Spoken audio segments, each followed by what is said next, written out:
घर में नोटों के पहाड़ मिले, नोटों के पहाड़। आलमगीर के यहां नोटों का पहाड़ पड़ मिला है।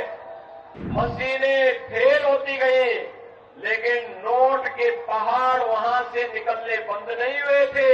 झारखंड पहले की तुलना में ज्यादा खराब स्थिति में इन्होंने पिछले 5 वर्ष के अंदर पहुंचाया है। ये नया भारत है, छेड़ता नहीं है, लेकिन कोई छेड़ेगा तो उसको छोड़ता भी नहीं है। कह रहे थे सरकार आएगी तो सिलेंडर देंगे। अरे जब तुम्हारी सरकार थी तब क्या कर रहे थे, तब क्यों नहीं दिया?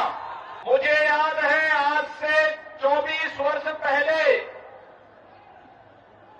जब स्वर्गीय अटल बिहारी वाजपेयी जी ने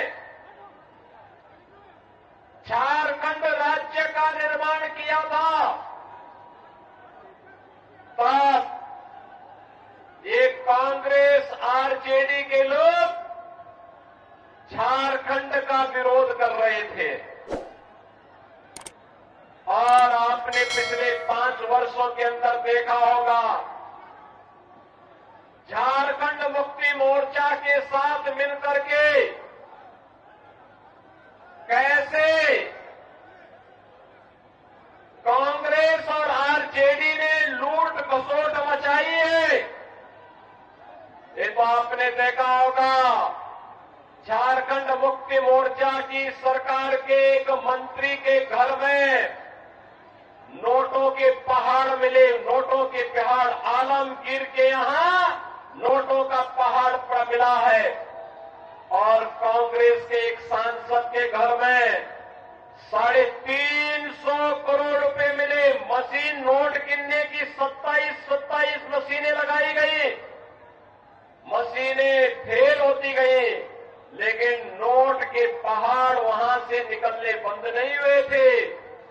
बहनों और भाइयों, मैं पूछना चाहता हूं, जिस झारखंड का निर्माण स्वर्गीय अटल बिहारी वाजपेयी जी ने एक सुंदर और विकसित झारखंड बनाने की संकल्पना के साथ किया था, झारखंड के हमारे नागरिक, यहां के जनजातीय बंधुगणों का उत्थान हो, उन्हें विकास की मुख्य धारा के साथ जोड़ करके योजनाओं का लाभ दिया जा सके, उनके लिए जो पैसा आना चाहिए था, जो लगना चाहिए था, जब उसमें झारखंड मुक्ति मोर्चा के मंत्री, कांग्रेस के सांसद, आरजेडी के लोग ऐसे ही डकैती डालते, तो स्वाभाविक रूप से वो पैसा इन गरीबों तक पहुंचेगा कैसे? और इसीलिए झारखंड पहले की तुलना में ज्यादा खराब स्थिति में इन्होंने पिछले 5 वर्ष के अंदर पहुंचाया है। बहनों और भाइयों, मैं आज यही आह्वान करने के लिए आपके पास आया हूं। एक तरफ पिछले 10 वर्ष में प्रधानमंत्री मोदी जी के नेतृत्व में हम एक नया भारत देख रहे हैं, एक नया भारत जो एक भारत भी है और श्रेष्ठ भारत भी है। एक भारत श्रेष्ठ भारत की परिकल्पना को साकार होते हुए हमने देखा है। भारत की सीमाएं मोदी जी के नेतृत्व में सुरक्षित हुई है। आपने देखा होगा, जो पाकिस्तान पहले भारत की सीमा में आतंकियों की घुसपैठ कराता था, आज उसकी रूहें कांप रही है, क्योंकि उसे मालूम है ये नया भारत है, ये नया भारत है, छेड़ता नहीं है, लेकिन कोई छेड़ेगा तो उसको छोड़ता भी नहीं है। ये नया भारत है। अगर पाकिस्तान किसी आतंकी को भारत के अंदर घुसाता है, तो भारत के बहादुर जवान उस आतंकवादी को जहन्नुम की यात्रा में भेजने का काम कर देते हैं, वह वापस पाकिस्तान नहीं पहुंच पाता है। देश के अंदर आतंकवाद की जड़ कश्मीर की धारा 370 समाप्त हो गई। और यही नहीं, आज तो देश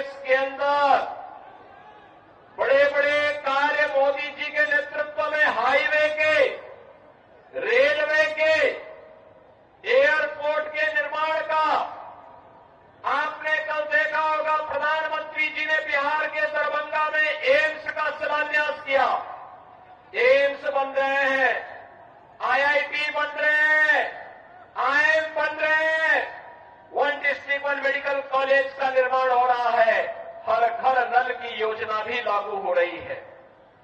बहनों और भाइयों, इन सब के साथ ही देश के अंदर 80 करोड़ गरीबों को फ्री में राशन की सुविधा का लाभ, 50 करोड़ गरीबों को 5 लाख रुपए की प्रतिवर्ष स्वास्थ्य का निःशुल्क उपचार की व्यवस्था, और मोदी जी ने तो ये भी आदेश कर दिया है कि 70 वर्ष से ऊपर के हरेक बुजुर्ग को फ्री में उपचार की 5 लाख रुपए की फ्री में उपचार की व्यवस्था हर वर्ष करेंगे।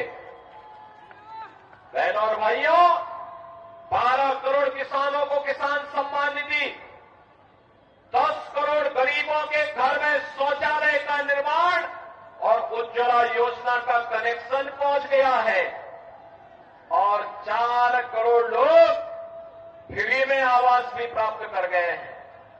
मैं पूछना चाहता हूं, ये काम कांग्रेस भी कर सकती थी, आरजेडी भी कर सकती थी, इन्होंने नहीं किया। अभी कांग्रेस के कोई एक प्रभारी आए थे, वो कह रहे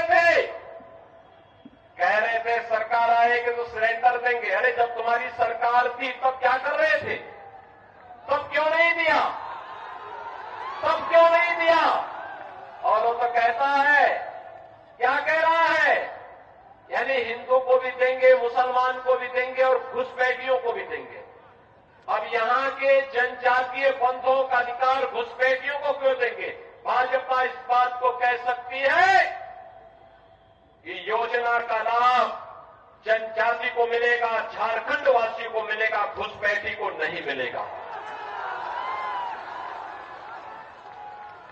और जब कांग्रेस की सरकार थी तब कांग्रेस ने क्यों नहीं किया?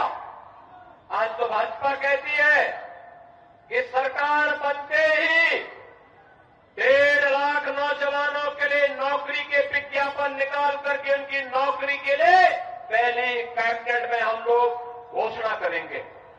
भाजपा ने कहा है सरकार बनते ही प्रत्येक महिला को हर महीने 2100 रुपए हर महीने उपलब्ध करवाएंगे, हर महीने उसके खाते में पैसा जाएगा। भारतीय जनता पार्टी ने कहा है हर नौजवान को जो ग्रेजुएट और पोस्ट ग्रेजुएट पास है उसको 2000 रुपए महीने का बेरोजगारी भत्ता भी देंगे। भाजपा ने कहा है रसोई गैस का सिलेंडर 500 रुपए में देंगे और साल में 2 फ्री का सिलेंडर भी भर करके उपलब्ध करवाने का काम झारखंड वासियों को उपलब्ध करवाएंगे। बहनों और भाइयों, भाजपा जो कहती है करके दिखाती है, लेकिन एक कांग्रेस, झारखंड मुक्ति मोर्चा और आरजेडी क्या कर रही है? इन्होंने लूट खसोट के अलावा क्या किया है? आज झारखंड को लव जेहाद और लैंड जेहाद का अड्डा बना दिया है। लव जेहाद और लैंड जेहाद का मुद्दा बना दिया है। दूसरी शादी, तीसरी शादी, चौथी शादी जनजातीय बेटियों को बहका करके यहां पर करके फिर उनकी जमीन पर कब्जा कर दिया जाता है। रोटी, देशी और माटी तीनों का संकट आज झारखंड के अंदर खड़ा हो गया है, और इसीलिए मैं आपका आह्वान करने के लिए आया हूं कि बहनों और भाइयों, झारखंड की पावन धरा, धरती आबा भगवान बिरसा मुंडा की पावन धरा है। इस पावन धरा को हमें लैंड जिहाद और लव जिहाद का अड्डा नहीं बनने देना है। इस धरती को बांग्लादेशी घुसपैठियों और रोहिंग्या घुसपैठियों की यहां पर अराजकता का अड्डा नहीं बनने देना है। मुझे जो बताया गया कि चंदन क्यारी में क्या हुआ, दुर्गा मूर्ति के जुलूस पर हमला कर दिया गया, मूर्ति खंडित कर दी गई, पूजा नहीं करने दिया गया। जनजातीय बेटी और बहनों की इज्जत के साथ वे लोग छेड़छाड़ करते हैं, खिलवाड़ करते हैं। बहनों और भाइयों, केवल भाजपा है, भाजपा। याद करिए 2017 के पहले उत्तर प्रदेश में भी ऐसे ही होता था और आज उत्तर प्रदेश में न कोई घुसपैठी है, न कोई लव जिहाद है, न कोई लैंड जिहाद है, न कर्फ्यू है, न दंगा है। यूपी में सब चंगा है। यूपी में सब चंगा है। यूपी में कोई दंगा नहीं। कोई रामनवमी के जुलूस में, कोई दुर्गा मूर्ति की पूजा के पंडाल में शोभा यात्रा पर हमला करने का दुस्साहस नहीं कर सकता है, क्योंकि जो करेगा उसे मालूम है कि इसके बाद की यात्रा केवल यमराज के घर जाने की यात्रा होगी।